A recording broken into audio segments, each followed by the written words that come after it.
आप सभी को मेरा नमस्कार। आज मैं आप सभी के समक्ष करवा चौथ की कथा, पूजा विधि तथा आरती प्रस्तुत कर रही हूँ। आइए शुरू करते हैं।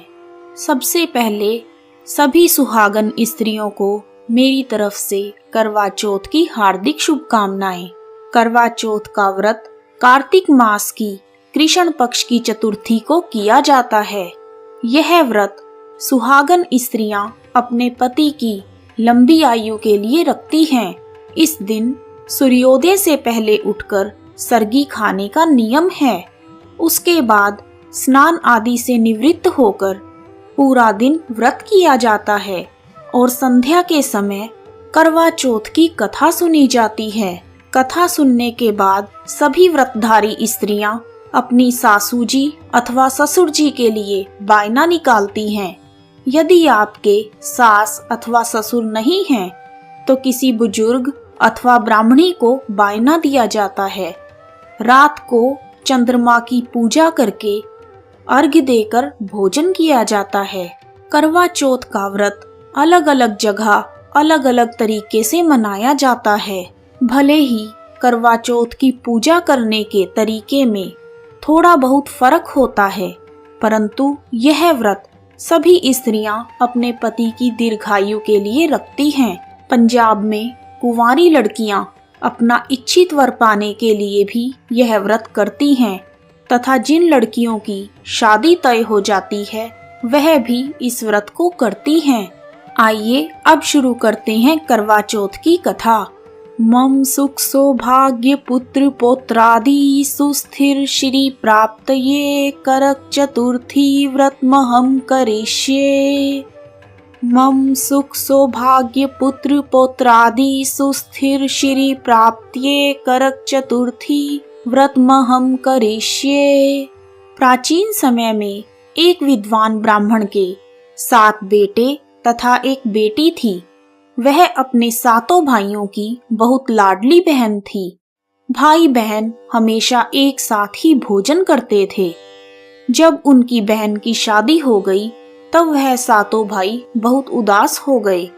अपने भाइयों की ऐसी हालत का समाचार पाकर बहन अपने मायके रहने आई। जब वह मायके में थी तब कार्तिक मास की कृष्ण पक्ष की चतुर्थी आने पर बहन ने करवा चौथ का व्रत रखा। करवा चौथ के दिन जब 7 भाई खाना खाने बैठे तो उन्होंने बहन को भी खाने के लिए बुलाया। उनके बुलाने पर उनकी माँ ने कहा, इसका तो आज करवा चौथ का व्रत है। जब चांद निकलेगा तब यह अर्घ्य देकर खाना खाएगी। सुबह से शाम हो गई। 7 भाई अपनी बहन को भूखा देखकर परेशान थे। तब उन्होंने सोचा कि उनकी बहन सुबह से भूखी है और चांद तो निकल ही नहीं रहा। इस पर भाइयों ने दूर जंगल में जाकर आग जला दी और छलनी में से चांद की तरह एक नकली आकृति दिखाई और बहन को कहा, बहन बहन चांद निकल आया है, अब तुम चंद्रमा को अर्घ देकर अपना व्रत खोल लो। उस नकली चांद को देखने के बाद बहन ने अपनी भाभियों को भी बुलाया कि तुम भी अर्घ्य दे दो। लेकिन भाभियां कहने लगी, यह चांद तो तेरे लिए निकला है, हमारे लिए नहीं, इसलिए तुम ही अर्घ्य दे दो। तब बहन ने उस नकली चांद को ही अर्घ्य दिया और खाना खाने लगी। जैसे ही उन 7 भाइयों की बहन ने पहला निवाला तोड़ा तो उसके ससुराल से बुलावा आ गया कि उसका पति बीमार है। तब उस लड़की की माँ ने लड़की को जाते हुए कपड़े देने के लिए संदूक खोला। जैसे ही उसने संदूक खोला तो उसके हाथ में सफेद कपड़ा आया। फिर उसके मन में वहम हुआ और उसने दूसरा संदूक खोला।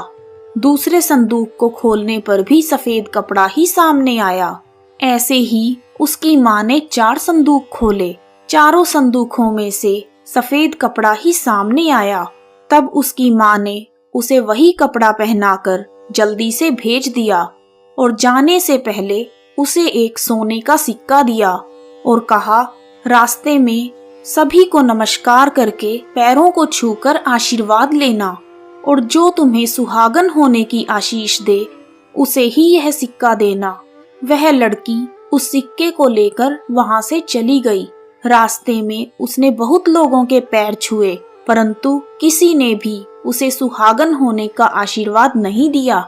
सभी ने यही कहा कि ठंडी हो, सीली हो, सब्र करने वाली हो, अपने भाइयों की बहन हो, भाइयों का सुख देखने वाली हो। जब वह ससुराल के दरवाजे पर पहुंची तो उसकी छोटी ननद मिली। उसने अपनी छोटी ननद के पैर छू दिए और तब उसकी ननद ने कहा, सीली हो, तेरे बेटे हों और मेरे भाई का सुख देखने वाली हो। यह सुनते ही उन सातों भाइयों की बहन ने सोने का सिक्का अपनी ननद को दे दिया और अपने पल्ले में गांठ बांध ली। अंदर जाने पर उसकी सास ने कहा कि ऊपर कोठरी है, वहां जाकर बैठ। और जब वह ऊपर गई तो उसने देखा उसका पति मरा पड़ा है। पति को लेकर वह वहीं पड़ी रही और अपने मृत पति की सेवा करने लगी। उसकी सास नौकरों के हाथ बची कुची रोटी उसके लिए भेज देती थी।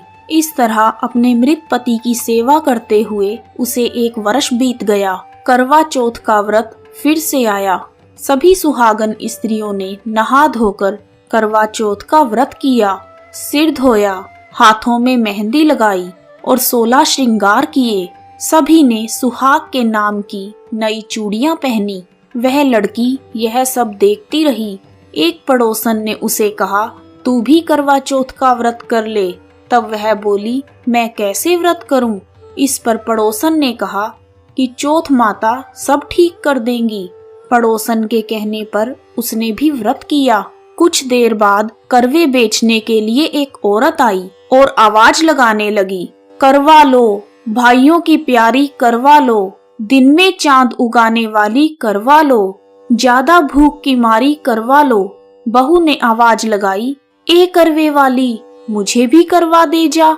इस पर करवे वाली ने कहा, मेरी दूसरी बहन आएगी, वह तुझे करवा देगी। जब दूसरी बहन आई तो वह आवाज लगाने लगी, करवा लो, भाइयों की प्यारी करवा लो, दिन में चांद उगाने वाली करवा लो, ज्यादा भूख की मारी करवा लो।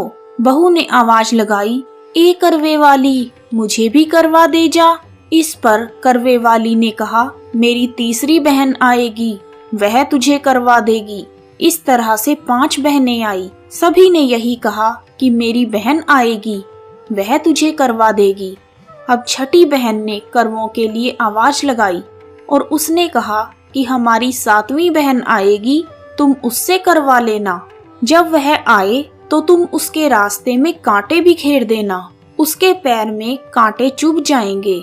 जब उसके पैर में कांटा चुभेगा और वह चिल्लाएगी तो तुम सुई लेकर उसका पैर पकड़कर जबरदस्ती कांटा निकाल देना।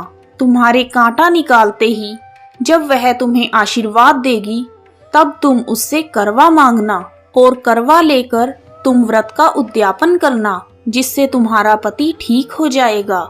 उसकी सारी बातें सुनकर उसने वैसा ही किया और कांटा चुभने पर उसे निकाल भी दिया, जिससे उसने उस लड़की को बहुत आशीर्वाद दिया। तब उस लड़की ने करवे वाली के पैर पकड़ लिए और कहा, तुमने मुझे आशीर्वाद दिया है तो अब मुझे करवे भी देकर जाओ।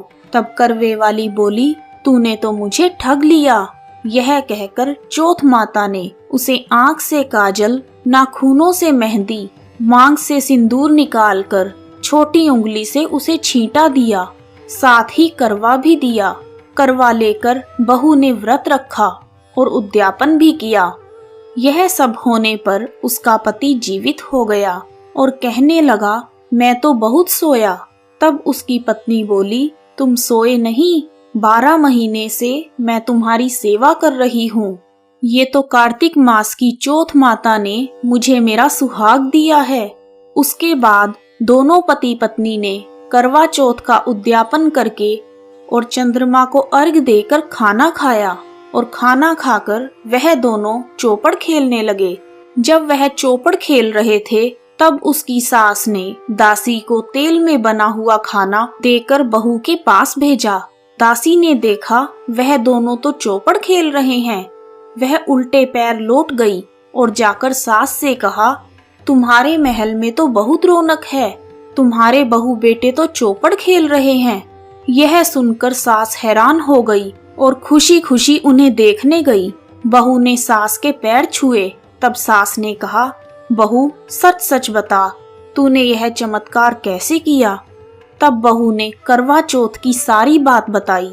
जब राजा के कानों में यह बात पड़ी तो उसने सारे नगर में ढिंढोरा पिटवा दिया कि सभी बहनें करवा चौथ का व्रत जरूर करें और पहला करवा चौथ अपने पीहर में करें और वहीं उसका उद्यापन भी करें। हे चौथ माता, जैसे आपने इस लड़की की सुनी वैसे ही सबकी सुनना, सभी को अखंड सुहाग प्रदान करना। कथा समाप्त। कहानी सुनने वालों का भी भला और सुनाने वालों का भी भला। आइए अब जानते हैं करवा चौथ माता की आरती। ओम जय करवा मैया, मैया जय करवा मैया। जो व्रत करे तुम्हारा पार करो नैया, मैया जय करवा मैया। सब जग की हो माता, तुम हो रुद्राणी, मैया तुम हो रुद्राणी। यश तुम्हारा गावत जग के सब प्राणी, मैया जय करवा मैया। कार्तिक कृष्ण चतुर्थी जो नारी व्रत करती, मैया जो नारी व्रत करती। दीर्घायु पति होवे, दुख सारे हरती, मैया जय करवा मैया।